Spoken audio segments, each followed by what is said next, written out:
रत्नागिरी विधानसभा मतदारसंघामध्ये उदय सामंतांना टक्कर देण्यासाठी ठाकरे गट सज्ज झालाय। उदय सामंतांच्या विरोधात ठाकरे गटाकडून 3 जण इच्छुक आहेत। राजेंद्र महाडिक, उदय बने, प्रदीप साळवी हे निवडणुकीसाठी इच्छुक आहेत। तिन्ही उमेदवारांनी पक्ष निरीक्षकांकडे मुलाखती दिलेल्या आहेत। रत्नागिरी विधानसभा मतदारसंघामधून उद्धव बाळासाहेब ठाकरे या गटातील उमेदवार कोण असतील याची उत्सुकता संबंध महाराष्ट्रात लागून राहिलेली पाहायला मिळते।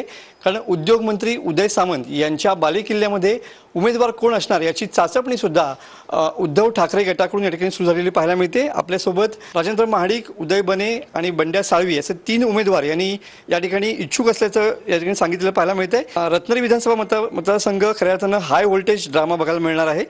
कसं बघताय याच्याकडे? निष्ठावान सैनिकाला निवडून आणणं हे आमचं या ठिकाणचं कर्तव्य आहे आणि निश्चितपणाने येणाऱ्या विधानसभेमध्ये या रत्नागिरी विधानसभेमध्ये भगवा फडकल्याशिवाय राहणार नाही। तुम्ही इच्छुक आहात या 100%?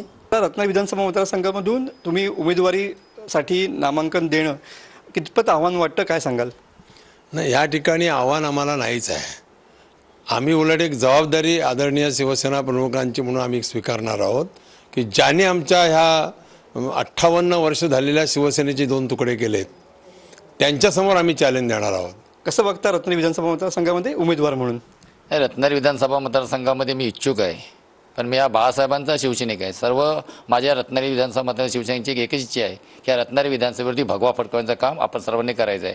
जो पक्षाचा आदेश असेल तो माझा सर्व कार्यकर्ता म्हणून या शिवसेनेच्या विधानसभेवरती भगवा झेंडा फडकवेल तालुक्यावरती। कॅमेरामन समीत गजनेसह मी मनोज लेले, TV9 मराठी, रत्नागिरी।